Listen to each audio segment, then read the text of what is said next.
بسم اللہ الرحمن الرحیم۔ السلام علیکم محترم ناظرین، آپ کو میرے چینل اردو لائبریری میں خوش آمدید۔ میرا بات کرنے کا انداز مختلف اور جینے کا سٹائل الگ ہے۔ اگر آپ کو یہ پسند نہ آئے تو امید کرتا ہوں کہ کہانی کے الفاظ ضرور پسند آئیں گے۔ میں جانتا ہوں وقت بہت قیمتی ہے، آپ کا ٹائم برباد نہیں کروں گا۔ اردو زبان کو ریسپیکٹ دینے کے لیے ویڈیو پورا دیکھنے کے لیے گزارش، لائک، کمنٹ، سبسکرائب، بیل کا آئیکن کا خاص خیال رکھنا ہے آپ نے، کیونکہ غریب کا چینل ہے۔ چلتے ہیں کہانی کی طرف۔ ہزاروں سال پہلے کا ذکر ہے کہ روم میں ڈیسیکس نامی بادشاہ، جسے عربی میں دقیانوس کہتے ہیں، حکومت کیا کرتا تھا۔ وہ بہت ہی ظالم آدمی تھا، اللہ پر یقین نہیں رکھتا تھا اور بتوں کی پوجا کرتا تھا۔ اسی بت پرست قوم میں کچھ سمجھدار لوگ بھی رہتے تھے۔ وہ آپس میں اگر یہ تذکرہ کرتے تھے کہ یہ مٹی کے بت ہیں جنہیں قوم کے لوگ خدا سمجھتے ہیں۔ بادشاہ لوگوں کو سختی کے ساتھ بتوں کی پوجا کرنے پر مجبور کرتا تھا۔ بتوں سے نفرت کرنے والے چند لوگ ایک درخت کے سائے میں بیٹھے تھے اور ان میں سے کوئی ایک دوسرے کو نہیں جانتا تھا۔ ان سب نے مل کر عہد کیا کہ وہ ہرگز بتوں کی پوجا نہیں کریں گے، بلکہ اس خدا کی عبادت کریں گے جو سب کا مالک ہے، جس نے چاند، تارے، زمین، آسمان، پانی اور انسان سب کو پیدا کیا ہے۔ وہی سب کو کھلاتا ہے، پیدا کرتا ہے اور موت دیتا ہے۔ ان چند ساتھیوں نے مل کر ایک مکان خرید لیا اور وہاں رہنے لگے۔ پھر اپنے گھر میں ایک اندیکھے خدا کی عبادت شروع کر دی۔ اڑتے اڑتے یہ خبر بادشاہ تک پہنچ گئی کہ چند نوجوان بتوں سے باغی ہو کر کسی اور خدا کی عبادت کرتے ہیں۔ بادشاہ نے یہ سنا تو غصے سے لال پیلا ہو گیا۔ اس نے حکم دیا کہ نوجوانوں کو گرفتار کر کے اس کے سامنے پیش کیا جائے۔ یہ نوجوان گرفتار ہو کر محل میں لائے گئے۔ گرفتار نوجوان بے خوف بادشاہ کے سامنے گئے۔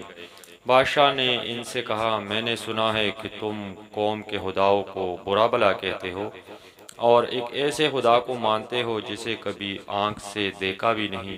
شاید تم جوان ہو، اسی لیے اپنے مذہب سے بھٹک گئے ہو۔ دیکھو، تم ان باتوں سے باز آ جاؤ، میں تمہیں اچھے اچھے عہدے اور انعام دوں گا۔ بادشاہ نے جب اپنی بات ختم کی تو ایک نوجوان نے کہا، بادشاہ سلامت، ہم اللہ کے سوا کسی دوسرے کی ہرگز عبادت نہیں کر سکتے۔ ہمارا اللہ تو بڑی طاقت والا ہے۔ پھر آپ کو بھی دعوت دیتے ہیں کہ آپ بھی جھوٹے خداؤں کو چھوڑ کر سب سے بڑے اور سچے خدا کی بندگی کریں، جو مارتا بھی ہے اور زندہ بھی کرتا ہے، سب کو وہی رزق دیتا ہے، پانی برساتا ہے، فصل اگاتا ہے اور اولاد دیتا ہے۔ بادشاہ نے جب دیکھا کہ نوجوان اللہ کی تعریفیں کیے جا رہے ہیں تو وہ غصے سے کانپنے لگا اور زور سے چلایا، بکواس بند کرو۔ اس نے ان نوجوانوں سے کہا، میں تمہارا باپ دادا کی عزت کرتا ہوں، ورنہ تمہیں ابھی اور اسی جگہ قتل کر دیتا۔ میں تمہیں سوچنے کا موقع دیتا ہوں، اگر تم اپنے ارادوں سے باز نہیں آئے تو گردن اڑا دوں گا، اور اگر بتوں کو مان لیا تو دربار میں جگہ دوں گا۔ یہ مسلمان نوجوان بادشاہ کے دربار سے نکل کر سیدھے اپنے عبادت خانے میں آئے۔ یہ وہی مکان تھا جو انہوں نے خریدا تھا۔ سب نے مل کر مشورہ دیا کہ ہم شہر سے دور کسی پہاڑ کے غار میں چل کر رہتے ہیں، وہاں اللہ کی عبادت کریں گے اور جب تک اس ظالم بادشاہ کی حکومت ختم نہیں ہو جاتی ہم اسی جگہ رہیں گے۔ رات کو جب سب لوگ سو گئے اور ہر طرف اندھیرا چھا گیا تو یہ نوجوان خاموشی کے ساتھ اٹھے، اپنا سامان باندھ کر کندھے پر رکھا اور شہر سے پہاڑ کی طرف چل دیے۔ انہوں نے ایک کتا پال رکھا تھا، وہ کتا بھی ان کے ساتھ چل دیا۔ چلتے چلتے چلتے چلتے دوسرے دن دوپہر کو یہ ایک پہاڑ کے پاس پہنچے۔ وہاں ایک غار تھا۔ ان نوجوانوں نے اپنے ہاتھوں سے اس غار کو صاف کیا اور غار میں بیٹھ کر سستانے لگے۔ طویل فاصلہ پیدل چلنے کی وجہ سے وہ بہت تھک چکے تھے۔ کمر سیدھی کرنے کے لیے لیٹ گئے۔ ان کا کتا غار کے منہ پر بیٹھ کر پہرا دینے لگا۔ تھکن اور رات بھر پیدل چلنے کی وجہ سے انہیں نیند آنے لگی اور ایک ایک کر کے سب سو گئے۔ کتا اسی طرح پہرا دیتا رہا۔ اللہ تعالیٰ نے انہیں ایسی نیند سلایا کہ وہ غار کے اندر 300 سال تک سوتے رہے۔ انہیں بھوک لگی نہ وہ بیمار ہوئے۔ 300 سال کے بعد سب ایک ایک کر کے اٹھ گئے۔ ایک دوسرے سے پوچھنے لگے، بڑی گہری نیند تھی، ہم کتنی دیر تک سوتے رہے؟ دوسرے نے جواب دیا، آج ہم سارا دن سوئے، آج شاید دوسرا دن نکل آیا ہے۔ ایک ساتھی کہنے لگا، 2 دن ہو گئے ہمیں سوتے ہوئے، اب بہت بھوک لگ رہی ہے۔ انہوں نے کہا کہ ہم میں سے ایک آدمی جا کر بازار سے کھانا لے آئے۔ ان میں سے یملیحہ نامی نوجوان کچھ پیسے لے کر کھانے کا سامان لینے شہر کی طرف جانے لگا تو سب نے اسے اچھی طرح سمجھا دیا کہ کسی کو ہمارے بارے میں مت بتانا ورنہ ظالم بادشاہ گرفتار کر دے گا۔ شہر پہنچ کر یملیحہ نے دیکھا کہ شہر کا نقشہ ہی بدل گیا ہے اور اونچی اونچی عمارتیں کھڑی ہیں، سڑکیں، گلیاں، سب کچھ تبدیل ہو گیا ہے، یہاں تک کہ ملک میں چلنے والا سکہ بھی بدل گیا۔ جب یملیحہ کھانے کے ایک دکان پر گیا اور ظالم بادشاہ کے زمانے کا سکہ پیش کیا تو دکاندار حیران رہ گیا اور کہنے لگا، یہ تو بادشاہ کیانوس کے زمانے کا سکہ ہے، تمہیں کہاں سے ملا؟ چند اور لوگ بھی جمع ہو گئے اور کہنے لگے، اس نوجوان کو قدیم خزانہ مل گیا ہے جس میں سے یہ سکہ نکال لایا ہے۔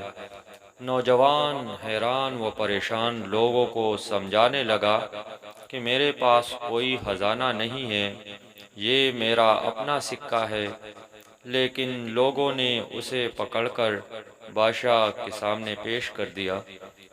وہ بادشاہ بہت نیک اور رحم دل تھا۔ جب اسے یہ سکہ دکھایا گیا تو اس نے وزیر سے مشورہ کیا۔ وزیر نے بتایا، 300 سال قبل دقیانوس نامی بادشاہ حکمران تھا، یہ سکہ تب چلتا تھا۔ بادشاہ نے نوجوان سے پوچھا تو نوجوان نے سب کچھ سچ سچ بتا دیا کہ وہ چند ساتھی اپنا ایمان بچانے کے عرض سے فرار ہو گئے تھے۔